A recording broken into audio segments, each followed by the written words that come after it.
The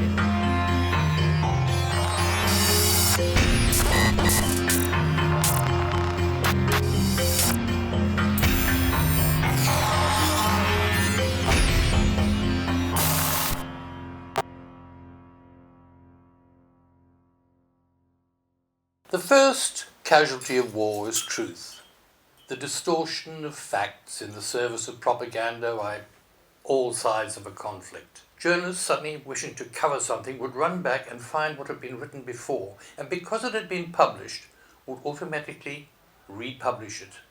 That's the tyranny of the morgue, without bothering to check. And this is what is happening over and over again, even where some of the most outrageous distortions of fact, of propaganda, have been used. So what do we actually know about October the 7th? There's a lot still to be found out, and in time to come, undoubtedly, much like the Tonkin Gulf incident that started Vietnam, took years to come out, it will eventually. But by that stage, the damage will have been done, and we do not need that sort of damage right now, particularly with the world in such a precarious state. So let us look at what we know. What we do know is that even the Haaretz newspaper in Israel referred to Gaza as the largest open-air prison in the world. You had more than 2 million people basically imprisoned there. 80% of them have been driven there by ethnic forms of what can only be described as ethnic cleansing by the Zionist regime in Israel. Bitter people, angry people, yes. And in Gaza, resistance groups had grown up, different resistance groups. The major one, which won the election in 2006, 2007, was Hamas. And Hamas had a military wing, the Al-Qasim Brigades. That we know. The Israelis, in the meantime, had imposed the most incredible blockades on Gaza. Gilad Sharon, the son of the Israeli general Ariel Sharon and cabinet minister, said that what should happen is Gaza should be completely sealed off, given no electricity, no water, no power, nothing. In other words, annihilate. Leading to what, when the subsequent bombings, etc., have occurred since October the 7th, to what the leading British anti-Zionist, Tony Greenstein, himself a son of an Orthodox rabbi, has called Israel's Auschwitz. And there is justification for using that term, even if it does sound very emotional. So right, what do we know about October the 7th? Apart from the background, and we need to know the background too, the 70 years, the 100 years of persecution and prosecution of the local population. Of course, when those walls and fences came down, many angry, mainly young men, poured across. I'm sure there were what could be called atrocities. But immediately one of the things that came out was 40 babies that had their throats slit. A completely ridiculous comment when one thinks about it. Where were 40 babies in a place like that? But it was nonetheless still repeated by no one other than President Biden of the United States. Well, of course, has subsequently been utterly discounted and they've backtracked from it. However, it remains there in place that what happened was Hamas committed atrocities by attacking. Now, the great publisher and himself, yes, became a Zionist, Isaac Deutscher, said about those sorts of conflicts that one should never, while being critical of both sides, one should never equate the violence of the oppressor with the resistance of the oppressed. And this is something we have to bear in mind when we think about it. So, we have this attack by the Al-Qasim Brigades. They were directed at the various military bases, and the first were military personnel. And one should never forget, and that was something which was admitted blatantly, 3 of those captives, those hostages, managed to escape. They were soldiers, and they tried to make their way back in northern Gaza to their own side, waving white flags, and were mowed down by their own side. Now, at the same time, of course, when the Al-Qasim brigades went over, they also smashed down the fences, the walls that had kept more than 2 million Gazans in imprisonment, and across poured many very angry, mainly young men. I'm sure there were some atrocities committed, bound to, that sort of situation. But we don't know exactly what. What we do know is 40 babies were certainly not had their throats slit, and certainly there were not even 40 babies available. But this is the sort of atrocity propaganda that poured out immediately afterwards. But in fact, what do we know about this? We know that probably 1,136 is the figure now given, about 1,200 people died. They weren't only Israelis, there were Filipino foreign workers, and above all else, there were Gazans, people who'd come across, because, as we also know, and have shown you before, helicopters firing Hellfire missiles. There were also tanks that had come in rather belatedly, firing their shells. Now, there is now a monument in that area of burned out vehicles and cars, etc., piled up as a great monument to what Benjamin Netanyahu has called the worst attack since the Holocaust. What he means is what the Nazi Germans got up to in World War II and during World War II. But let us look at it. The people who came over, whether the Al-Qasim brigades or the wild, mainly youth that poured over, were armed with light weapons. They could not have caused that, the damage to the cars, the burnouts. And many of the bodies, as was admitted, were incinerated. That comes from Hellfire missiles. We don't know.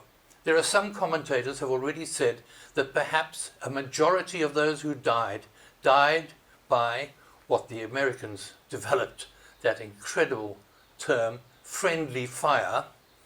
At the time of the Vietnam conflict, they used that term, and they were collateral damage. Because, as one retired general in the Israeli army did admit, the Hannibal doctrine, the idea that if you think one of your enemy is there, even if you've got your own people alongside them, you fire, you take them out, that applied. So, that we do know. Yes, we need to have the details. And in order to have those details, we need to go back into history to find out how that situation developed in the first place. It's not very complex. It's actually quite straightforward, although there are all sorts of nuances underneath it all. But it has moved into the mainstream of the media, and mainly, unfortunately, in what is so-called Western media. Here we have the tyranny of the morgue. If we go back to the old days of print journalism, the morgue was the library where all the clippings of previous publications were housed. Journalists getting a job to go and cover a particular story would go to the morgue, to the library, take out the clippings, which had appeared in supposedly reputable publications, make a note of them, and without question repeat what had been the points of view, the attitudes, the terminology used in those previous publications.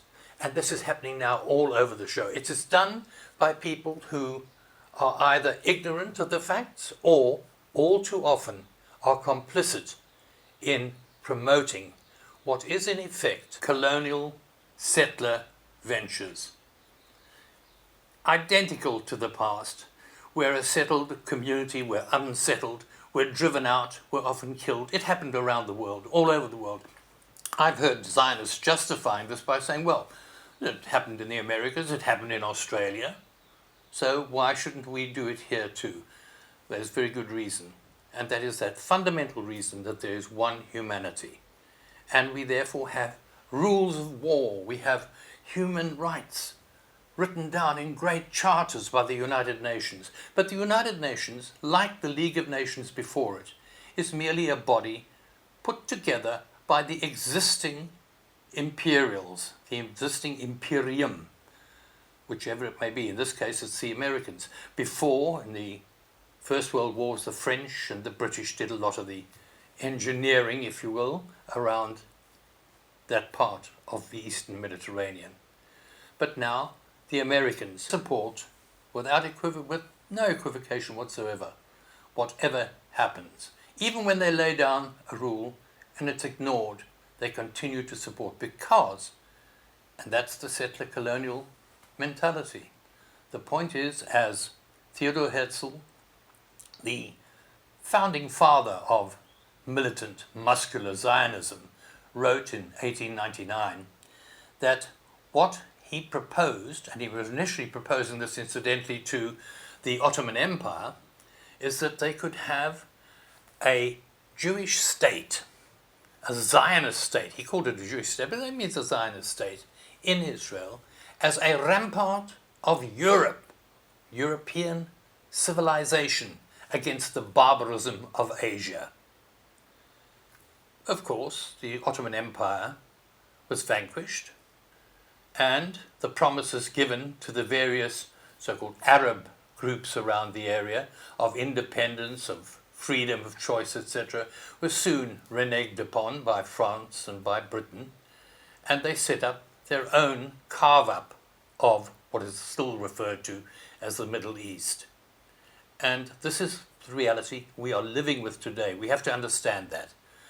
But getting back to the propaganda, getting back to the mythology, because what does happen is a myth begins to develop about this poor, benighted people who seem to have taken possession of the world Holocaust, whereas Holocaust is any mass destruction of people, usually by fire. It's happened before. It happened before Nazi Germany.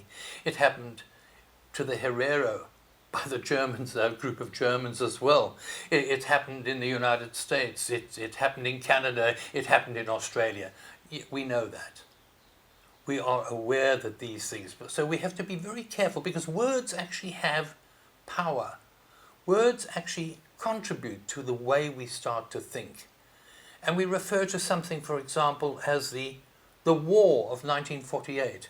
Even John Glubb, the general in charge of the Jordanian army, which incidentally was the only army in 1948 on the so-called Arab side that had any worth whatsoever in terms of power, in terms of discipline, in terms of weaponry, didn't get involved. So while the Jordanians stayed out, that gave free rein to the Haganah, which was the basic army, but the dirty, really dirty work was done by the two informal Zionist groups, the Irgun Zalumi and the group known more popularly as the Stern Gang. And it was they who drove to an estimated 750,000 Palestinian men, women and children out of their homes and into exile, into a permanent exile, while they seized their property, seized their olive groves, seized the land which they had been living on and farming for centuries. That is the reality. And that was the beginning of the real muscular fascist phase, I would say, and I think a lot of people would agree. And then you come towards, again, another myth, because this is a myth that this was a war where all the Arabs, this massive polyglot of peoples, were attacking this tiny little so-called Jewish, but really Zionist settlement. Completely untrue. We come then to 1967. Well, I'm skipping through. There are a number of other instances in between. But 67 is also hailed, this great war, where the tiny David against the Goliath of the Arabs was victorious. In fact, it was the coming together of Egypt and Syria, both of whom opposed the Zionist state, that Israel decided to take action. What is seldom mentioned is the fact that Israel launched what is called a preemptive strike. Without warning, the Israeli Air Force took off and obliterated both the Syrian and the Egyptian air forces on the ground. Then, with total aerial supremacy, they were able in under a week to conquer vast areas of land and to get the others to sue for peace. That is the reality. And that is probably the breaking point, where the tipping point into that final apex phase that develops into the genocidal version we call Nazism.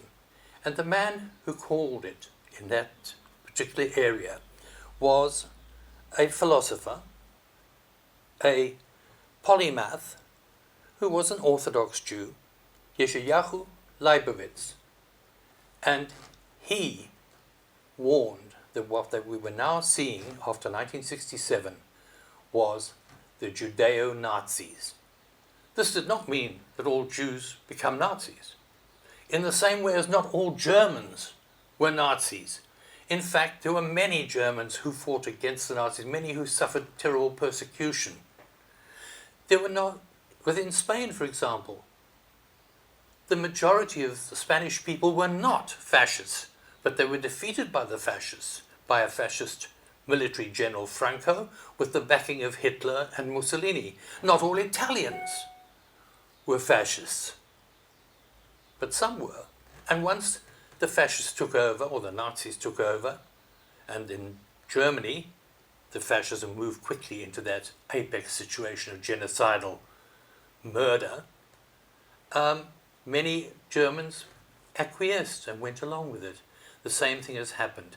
We have to understand the ideology behind what is happening in that area still called the Middle East, and in other areas such as India, under the BJP, and the Hindu fascism, yes. And what's happening in Sudan, for example, where you have a situation where you have co-religionists, they're Muslims, killing Muslims, but that's on a racial basis, where it's black versus so-called Arab. And then you've also got Islamofascism, where you've got Muslim fascists. Fascism is an ideology which uses and abuses religion where necessary, or whatever it needs to use. It can be a matter of language, it can be a matter of color, of complexion, it can be a matter of religion. It was the great Roman philosopher, Stoic philosopher, Seneca the Younger, 2,000 years ago, who said, the majority of people tend to think religion is true. A minority who think about it, and he called them the wise, know it is false. And the rulers, those who control the means of production, distribution, exchange, who oppress and exploit, they use religion. And here we're seeing that over and over again. Now we can debate that particular point, but we have to look at what drives these people, even Vladimir Putin. And in that regard, look up, if you have the time, Ivan Ilyin, a philosopher who created the doctrine of religio-fascism and is Putin's great idol.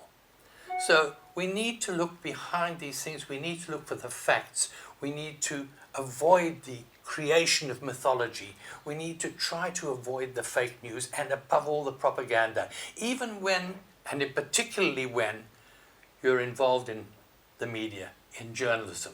There are far too many journalists who are actually ignoring that, perhaps out of ignorance, I'd like to think, and not because they're complicit. Well, that's where we stand, and it's over to you.